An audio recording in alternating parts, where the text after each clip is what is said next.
प्रशिक्षण के कार्यक्रम में उपस्थित हमारे आफेड के चेयरमैन भाई नवलेश जी, हमारे अपर मुख्य सचिव श्री BL मीना जी, निदेशक उद्यान श्री भानु प्रकाश राम जी, केंद्रीय मधुमक्खी अनुसंधान पुणे से पधारे श्री सरविंद सिंह तराज जी, हमारे उद्यान के सभी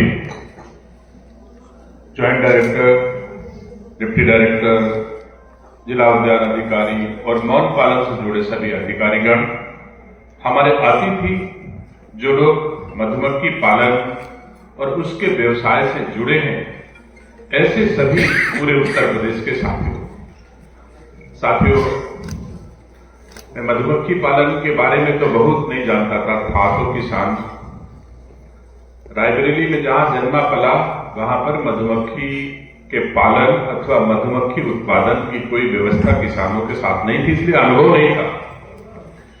लेकिन जब मैं मधुमक्खी पालन के बारे में उद्यान मंत्री के रूप में काम करने लगा तो सहज ही तराज साहब ने कहा है कि किस देवी के कारण उत्पत्ति मधुमक्खी की हुई है। अगर भारतीय संस्कार संस्कृति में मानव मधुमक्खी से सीखे तो कैसा जीवन हो सकता है, अथवा हो सकता है मानव जीवन तो मधुमक्खी से ज्यादा विकसित, समृद्ध, सांस्कृतिक रूप से मजबूत सब कुछ कहा जा सकता है। हो सकता है मानव जीवन में गिरावट ज्यादा आई हो, मधुमक्खी में गिरावट ना आई हो, ऐसा हो सकता है। लेकिन जब प्रवृत्ति में देखता हूं, एक रानी मधुमक्खी जो रॉयल जेली का उत्पादन करती है वो अकेले होती है और कितने हजार वर्कर उनके अगल बगल होते हैं, लेकिन वो रॉयल जेली कोई दूसरी मधुमक्खी उसको छूती नहीं है। ठीक कह रहा हूं ना साहब?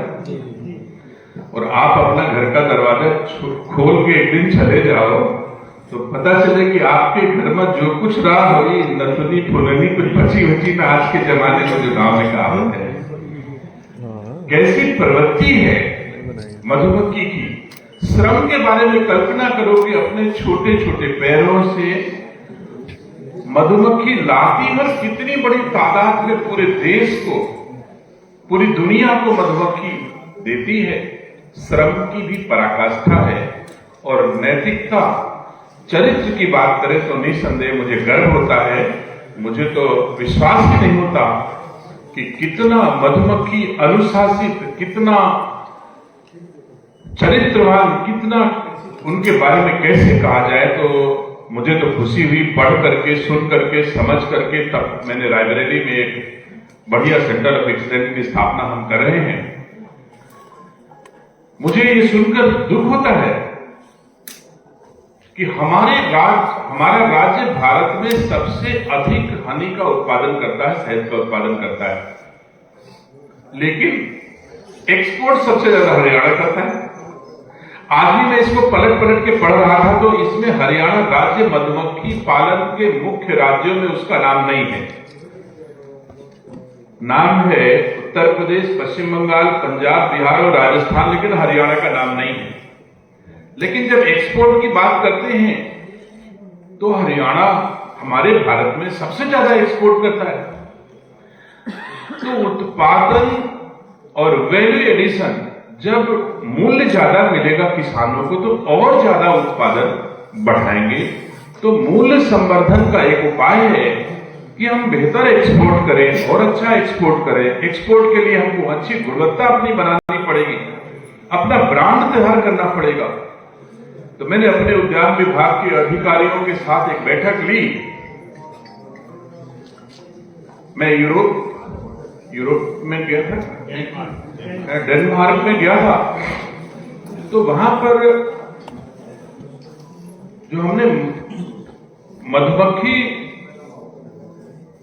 के लोगों के उत्पादन के विषय में देखा तो मुझे लगा कि किसी ने लिखा था ये ब्रांड, किसी ने लिखा था ये ब्रांड, लिखा था एक जगह लिखा था मनुका ब्रांड, और हमको ये बताया गया कि मनुका ब्रांड इस दुनिया में सबसे महंगा मनुका ब्रांड है। तो मैंने सपना देखा है, अगर आप सब लोग सहयोग करेंगे, आपकी इच्छा होगी तो मनुका ब्रांड जैसा ब्रांड हमारे भारत का भी हो, हमारे उत्तर प्रदेश का हो। ये सपना उस दिन मैंने सोचा कि मुझे भी अपना एक ब्रांड बनाना है। मैंने इसके नामकरण की बड़ी चर्चा की, बहुत सारे नाम सोचा, बहुत सारे सुझाव आए, जिसमें हुआ कि हम लोग उसका नाम मनुका की भांति काशी रखें। काशी, काशी नाम सिर्फ हमारे देश के यशस्वी प्रधानमंत्री जी की कॉन्स्टिट्यूंसी, पार्लियामेंट कॉन्स्टिट्यूंसी, बल्कि सांस्कृतिक रूप से बहुत ही बड़ा नाम काशी का है। भगवान शंकर की कृपा होगी तो हमारा काशी ब्रांड एक दिन मनुका ब्रांड से भी बड़ा हो। ऐसे भाव लेकर के भगवान शंकर के चरणों में सर झुका करके उनका आशीर्वाद लेकर के मैंने काशी ब्रांड को आगे बढ़ाया और प्रधानमंत्री जी को पत्र लिखा कि हमारे उत्तर प्रदेश की शहद का नाम दुनिया में काशी ब्रांड के नाम से जाना जाए। इसको, इस ब्रांड को लेकर के हम आगे बढ़ाएं कि हमारा मूल्य संवर्धन कैसे हो।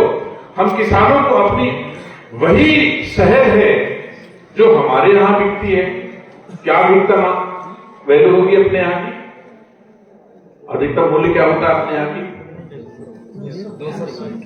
200 रुपए। और मनुका की 15,000 रुपए किलो मनुका। अब कितना अंतर है? एक आदमी उतना ही मेहनत करता है और 200 रुपए किलो अपनी शहद को बेचता है, और एक आदमी उतनी ही मेहनत में 15,000 रुपए किलो बेचता है। तो फिर ये विषय सरकारों का आता है, ये सिस्टम का आता है कि हमारे किसानों को हम कैसे इसका वैल्यू एडिशन कराएं। तो उस वैल्यू एडिशन की कड़ी में पहला मैंने ब्रांड का नाम रखा और फिर इसके प्रमोशन के लिए बहुत सारे काम करेंगे। मैं एक बार बागपत में गया एक कार्यक्रम में, वहां के शहद उत्पादक भाई जयदेव जी के यहां में प्रोसेसिंग इकाई देखी हनी की। हमारा अंदाजा है एट ए टाइम 10 ट्रक शहद वहां इकट्ठा रही होगी, 10 ट्रक कम से कम। चाहे जितना बड़ा किसान हो, 10 ट्रक तो गेहूं धान किसी के घर में इकट्ठा नहीं मिलता। अगर शहद इकट्ठा हो जाए तो मधुमक्खी जैसा ही श्रम तो उसका हुआ, जो इतनी असंभव चीज को। मैंने तो एक आदमी को देखा, यहां बहुत सारे लोग बैठे हैं जिनके घरों में 10 ट्रक हनी होती होगी। मुझे कुछ ऐसा नहीं कि हम वही चीज देख आए कि उनसे बड़ा कुछ नहीं होता। तो मेरा आग्रह आप सबसे है कि हमारा उत्पादन, बहुत सारे लोग हरियाणा में अपनी उपज को, अपने उत्पाद को हरियाणा में बेच देते हैं, और हरियाणा को लोग उत्तर प्रदेश की हनी को दुनिया की बाजार तक पहुंचा करके एक सर्टिफिकेट ले आते हैं कि भारत में सबसे ज्यादा हनी एक्सपोर्ट का काम हरियाणा करता है। मैं ऐसे लोगों से आग्रह आपके माध्यम से, और आप में से जो लोग होंगे ऐसे उनसे आग्रह करना चाहता हूं, आप उत्तर प्रदेश के हो, उत्तर प्रदेश का सम्मान बढ़ेगा तो निसंदेह आपका सम्मान बढ़ेगा। आप कोशिश करो कि अगर हरियाणा एक्सपोर्ट कर सकता है तो सहारनपुर क्यों नहीं, आप हमको बताइए। बाराबंकी क्यों नहीं? तो कर सकते हो तो आप स्वयं एक्सपोर्ट करो, किसी और को भेजने के बजाय। उद्यान विभाग उत्तरोत्तर आपके साथ है। दूसरा, हमने पढ़ा इसमें 2-3 विषय, जैसे सहारनपुर, बरेली, मेरठ, मुरादाबाद, लखनऊ, सीतापुर, हरदोई, फैजाबाद, बाराबंकी, प्रयागराज, वाराणसी, जौनपुर, आजमगढ़, अलीगढ़, बागपत, अमरोहा, फर्रुखाबाद, संभल जैसे जिले हनी का उत्पादन करते हैं। मतलब ये कहने का मतलब अधिकतम हम 20% जिले ही, 25% जिले में ही शहद का उत्पादन करते हैं। तो मेरा आग्रह है, आपको हर कोई अपना परिवार बढ़ाना चाहता है। भारतीय जनता पार्टी ने अपना परिवार बढ़ा के अंतर्राष्ट्रीय स्तर बना लिया। दुनिया का सबसे बड़ा परिवार आज की तारीख में भारतीय जनता पार्टी है। तो शहद का परिवार, शहद के किसानों का परिवार क्यों नहीं बढ़ता, और चीजों में क्यों नहीं जाते? मैं तो प्रयास कर रहा हूं। जो डार्क जोन है उसमें हम चाहते हैं कि शहद का उत्पादन करें, और बहुत आसान है, इसको आप्ट करना बहुत आसान है। क्योंकि जो श्रमिक तबके के लोग हैं वो खूब मेहनत करते हैं घर अपने काम में, लेकिन उनकी गृहिणी जो है घर में वो ऑलमोस्ट खाली है। ये प्रशिक्षण देने वाले भाइयों से, अधिकारियों से मेरा अनुरोध है कि आप लिखते हैं कि मैं 90 दिन का प्रशिक्षण काल दीर्घकालीन और अल्पकालीन 45 दिवसीय करता हूं और 5700 से अधिक व्यक्तियों को निःशुल्क प्रशिक्षण प्रदान किया गया है। मैं आज से अनुरोध करता हूं कि इस 5700 में आज के बाद से हर हालत में 50% आरक्षण महिलाओं का होगा। आप हर हालत में पूरा करिए कि 50% श्रमिकों की महिलाओं को बुला करके उनको प्रशिक्षण दीजिए। और जो डार्क जोन है उनमें उनके पास खाली हाथ है, सवेरे अपने पति को खाना पीना खिला के घर भेज देने के बाद उनके पास समय है, ऐसे हाथों को अगर हम काम दे पाए तो हमारा उद्योग मंत्री होना भी सार्थक हो जाएगा और हनी को भी मैं और जगह तक पहुंचा पाऊंगा। तो इसलिए मेरा आग्रह है कि इसमें 50% महिलाओं का प्रशिक्षण आरक्षित करिए, कमजोर वर्ग की 50% महिलाओं को आरक्षण दीजिए। उन जनपदों को आप चिन्हित करिए जहां पर कि हनी का काम कम होता है, वहां महिलाओं को फ्री ऑफ कास्ट विभाग दिए जाएं। और अगर मैं बार बार इस चीज को कहता हूं, अगर अंग्रेज लोग फ्री में चाय पिला करके हमको चाय का गुलाम बना के तो एक बार फ्री में विभाग बांटो, हो सकता है हमारी गरीब महिलाएं इसको ऑप्ट कर लें और उसके बाद हमारा शहद का उत्पादन बढ़ जाए, गांव गांव में उनको काम भी मिल जाएगा और हमारा शहद का उत्पादन भी बढ़ जाएगा। शहद हमारे लिए संजीवनी है, इसमें कोई दो राय नहीं। आज के जमाने में शुगर के पेशेंट बढ़ते जा रहे हैं, तो इसलिए हनी का महत्व बढ़ गया है और इसका उत्पादन अधिक और हो। जो लोग हनी के व्यवसाय में, हनी की खेती में लगे हुए हैं, उनसे आग्रह है विनम्रता पूर्वक, कई बार लोग अपना जैसा किसी दूसरे को बनने नहीं देते। एक पिता ही होता है जो अपने बेटे को अपने से बड़ा देखना चाहता है। तो मैं आप सब जनक को हनी के कोशिश करो कि और सारे पुत्र आपके हों और सारे लोग इसको आप कर लें, बहुत सारा परिवार आपका बढ़ जाए। ये भाव न रहे कि सहारनपुर में सैनी जी काम करते हैं तो दूसरा कोई काम न करने पाए, अथवा जो भी लोग बाराबंकी में हमारे निमित्त भैया हैं हो सके ये सोचे बाराबंकी में कोनो दूसर न बढ़े पावे। तो ये भाव के बजाय परिवार बढ़ाएंगे तो एक श्रेष्ठ भारत के निर्माण में अपने मोदी जी के हाथों को आप थोड़ा शक्ति दे पाएंगे, सहयोग दे पाएंगे, अपने हिस्से का भी जो दायित्व है वो बढ़ा पाएंगे। आज मेरा वैसे कार्यक्रम यहाँ का नहीं था, मेरा दूसरी जगह कार्यक्रम लगा था, लेकिन मेरी पहचान तो उद्यान मंत्री के रूप में ही इस उत्तर प्रदेश में हुई है। ये हमारा परिवार है, ये हमारा घर है। सबसे पहले मैंने सोचा कि अपने विभाग का कार्यक्रम का निष्पादन कर लूं, उसके बाद फिर वित्त विभाग का एक कार्यक्रम लगा है। मैंने आदरणीय खन्ना जी से आग्रह किया कि 12 बजे नहीं, आप 12:30 शुरू करो। तो 12:30 उनका कार्यक्रम सेंट्रल होटल में शुरू होगा, तो उसमें मुझे साथ में रहना है। मैं आप सबको शुभकामनाएं देता हूं और थोड़ा उद्यान विभाग को ये सचेत करता हूं कि जो आप ट्रेनिंग देते हो उस ट्रेनिंग को कोशिश करिए कि केंद्रित करिए जहां पर हनी का उत्पादन नहीं हो रहा है, और खासतौर से कमजोर महिलाओं को रोजगार देने के उद्देश्य से भी, उनको संबल देने के उद्देश्य से भी और उनको प्रशिक्षण देने का काम करिए। अगर वो महिलाएं जहां पर शहद नहीं होता, वो महिलाएं हमारे यहां प्रशिक्षण लेने नहीं आती, तो क्या हम डीएचओ लेवल पर व्यवस्था नहीं कर सकते? यह प्रशिक्षण उसी जिले में हो।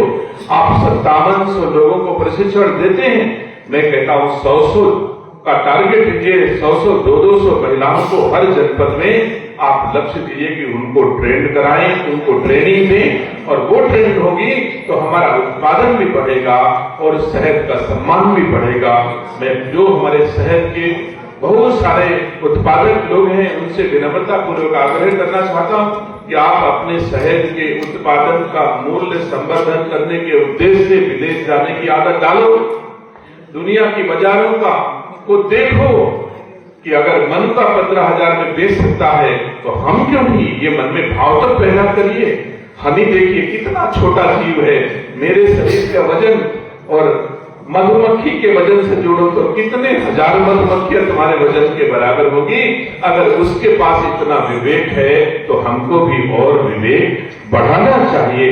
दुनिया के बारे में समझ करके अपनी शहद का मूल्य बढ़ाना चाहिए और गुणवत्ता को और मेंटेन करना चाहिए। इसीलिए मैंने काशी नाम रखा है। बड़ा भरोसे का नाम है, बहुत सोचा होगा मैंने। काशी ऐसा भरोसा है, हिंदुस्तान के संस्कृति, भारतीय संस्कार संस्कृति में जीने वाले सनातन धर्म के अनुयायी ये मानेंगे कि ये काशी ब्रांड है, ये तो भगवान शंकर का साक्षात रूप है, इसमें बेईमानी नहीं होगी। इसलिए इसका दुनिया में इसकी ताकत, दुनिया में इसकी प्रति विश्वसनीयता सबसे बड़ा चीज आज की तारीख में उपभोक्ता आपको तभी मिलेगा जब विश्वसनीयता बढ़ाएंगे अपने उत्पादन की। तो विश्वसनीयता बढ़े, आप सबसे भी आग्रह है कि बेहतर उत्पादन करें और अपनी सेहत को ऊंचाइयों पर ले जाएं। मैं एक छोटा सा एडहॉक नियुक्ति पर आपके का विभाग में आया था। मेरा भी कालखंड उत्तरार्ध की ओर है। 6 महीने सक्रिय राजनीति का, 6 महीने बाद चुनाव शुरू होगा। पता नहीं हम कहाँ रहे, आप कहाँ रहो। मैं शुभकामनाएं देता हूं कि शहद का उत्पादन करने वाले लोग एक दिन शहद का सम्मान उत्तर प्रदेश के साथ जोड़ करके दुनिया में पहुंचाएंगे। इन्हीं मंगल कामनाओं के साथ आपसे विदा लेता हूं। बहुत बहुत धन्यवाद। जय हिंद।